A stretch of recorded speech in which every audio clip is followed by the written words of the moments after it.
This is Perfect English Practice Podcast.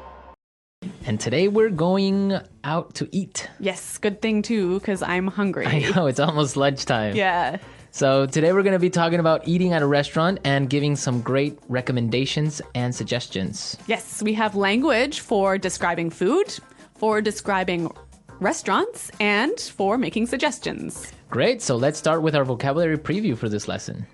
Vocabulary preview. We have 2 words today from our dialogue, which you'll need to know to understand the dialogue. Great. The first one that we have today is food poisoning. Food poisoning. Food poisoning. Food poisoning. So food poisoning is Not a good thing. not a good thing. It is when you eat some bad food and that food makes you sick. So Yeah. you get food poisoning. Okay, so food poisoning, yeah, not a good thing. Okay, the next word. Allergic. Allergic. Allergic. Allergic.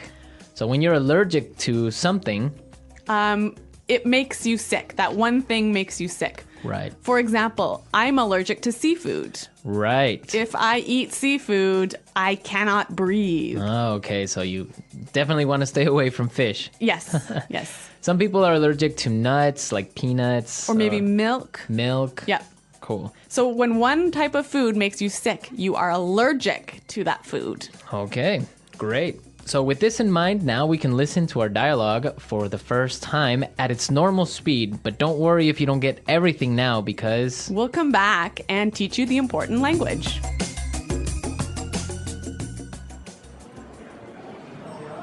Do you two have any plans for the evening?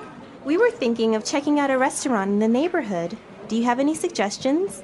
I know this really nice Italian place. The food is fantastic and the decor is beautiful. I'd recommend giving it a try. Actually, I'm not all that crazy about Italian food.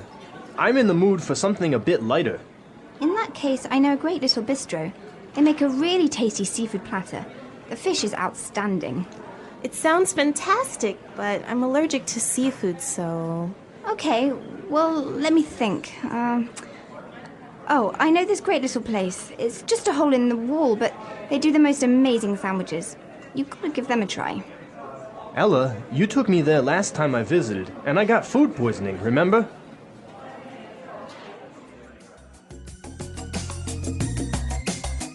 Well, I'm getting hungry just thinking about all of those great restaurants. Yeah, some really good recommendations, except for food poisoning, right? No, not so good. Let's start with our language takeaway for this lesson. Language takeaway. Our first word on language takeaway is check out. Check out. Check out. Check out. So we have some great examples on how we can use check out in different situations, and then you can understand the meaning. Example 1. Have you been to the new cafe next door? Yeah, I checked it out yesterday. The food was great. Example 2. Hey, check out my new car. Example 3. I'm going to check out that new shopping mall this weekend. So I can understand that it just means look at. Yeah, look at. Or go see. So let's go check out that new bar in town. Yeah, okay, Okay. cool. Next word is bistro. Bistro. Bistro. Bistro. So what's a bistro? It's kind of complicated, but it's like a small restaurant that's not really cheap though. Not so cheap, but not so expensive. Uh-huh. And it's usually French. Yes. So it's Yeah, small informal restaurant. yeah, bistro. Mm-hmm. Okay. So our third phrase for today is not all that crazy about. Not all that crazy about. I'm not all that crazy about. Okay, again, kind of a funny phrase, but we've got some examples that will help you understand the meaning. Example 1. Do you want to go shopping with me tomorrow? I'm not all that crazy about shopping. I don't like spending money. Example 2. I'm not crazy about jazz music. Can I change the song? So this is just a really polite way of saying you don't like something. Exactly. But now the opposite of this would be tasty. Tasty. That's our fourth word, tasty. Tasty. So when something is tasty, It's good. it's good. Like delicious. Delicious. Yeah. You know what? In English, we almost never say the food is delicious, but we always say, It's really tasty. yes. This is really tasty. Yes. Okay. Tasty. And our last phrase for language takeaway, in the mood for. In the mood for. In the mood for. Let's listen to some examples of this phrase and we'll understand the meaning a little bit better. Example 1. We always eat hamburgers for dinner. I'm in the mood for something different. Example 2. Let's watch a movie. How about Texas Chainsaw Massacre? I am not in the mood for a horror movie. So if I'm in the mood for something, I feel like doing or eating or Watching. Yeah. It means you want to do that now. Mm-hmm. Yeah. I'm in the mood for. Okay. Some great language we just looked at, and I think it's time for us to listen to the dialogue a second time.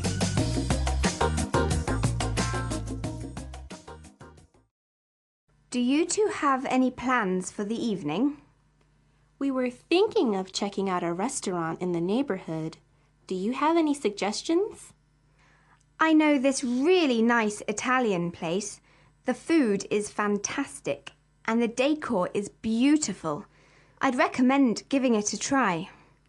Actually, I'm not all that crazy about Italian food. I'm in the mood for something a bit lighter. In that case, I know a great little bistro.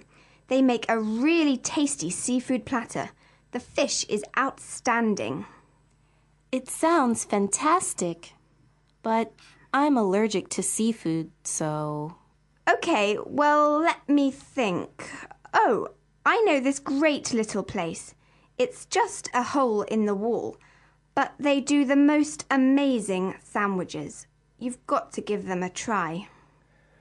Ella, you took me there last time I visited, and I got food poisoning, remember? Okay, some really great and useful phrases there, and I know you want to talk about specifically some of these phrases. Yes, today's lesson is all about making recommendations, right? Right. So let's look at some useful phrases in Fluency Builder. Fluency Builder. So in the dialogue, we heard a great way of asking for a suggestion. That's right. Let's listen. Do you have any suggestions? Do you have any suggestions?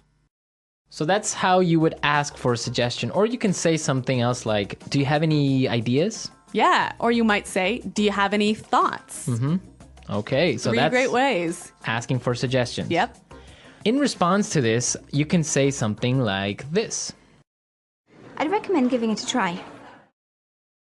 I'd recommend giving it a try. We also heard another phrase that we use for giving suggestions. You've got to give them a try. You've got to give them a try. So these two phrases are great. I'd recommend or you gotta give them a try. Yeah. Great ways of suggesting. Yes. Now, what's really important here is the pronunciation of these words, right? Yeah, you'll notice that we don't say, I would recommend. Right. We use the contraction I'd. I'd recommend. I'd recommend. Similarly, in the phrase, you have got to, we shorten that to say, you gotta. you gotta. You gotta give them a try. You gotta. You know what, guys? If you can shorten your phrases like this, if you can push the sounds together, you'll sound a lot more natural, hey?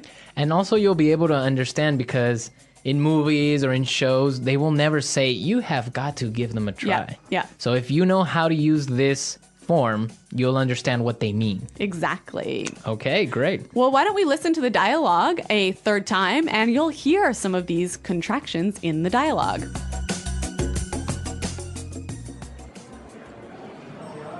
Do you two have any plans for the evening? We were thinking of checking out a restaurant in the neighborhood. Do you have any suggestions? I know this really nice Italian place. The food is fantastic and the decor is beautiful. I'd recommend giving it a try. Actually, I'm not all that crazy about Italian food. I'm in the mood for something a bit lighter. In that case, I know a great little bistro. They make a really tasty seafood platter. The fish is outstanding. It sounds fantastic, but I'm allergic to seafood, so... Okay, well, let me think. Oh, I know this great little place. It's just a hole in the wall, but they do the most amazing sandwiches. You've got to give them a try. Ella, you took me there last time I visited, and I got food poisoning, remember?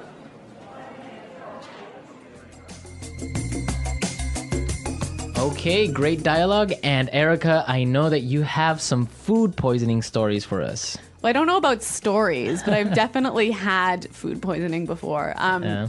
One of the worst times that I ever had food poisoning was when I was traveling in Morocco. Okay. I had some really amazing orange juice, really fresh, squeezed that day in the morning. And then I got on a bus. Okay. I think you can see where this is going.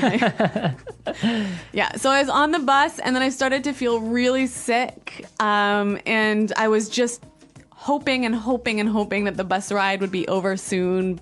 Yeah. But unfortunately, it wasn't. Oh, no. All I can say is that I was sick. And all I can say is that I was pretty sick and really, really unhappy. Yeah, I bet. Well, that's very strange that you got sick from orange juice, huh? Well, yeah, maybe it was with some dirty water or something like Yeah. that. I don't know. It was a terrible situation. Yeah, it's always complicated when you're traveling to other countries. It could be the water, it could be the way they prepare things. So Yeah. food Well, poisoning. Guys, I hope that you don't get food poisoning.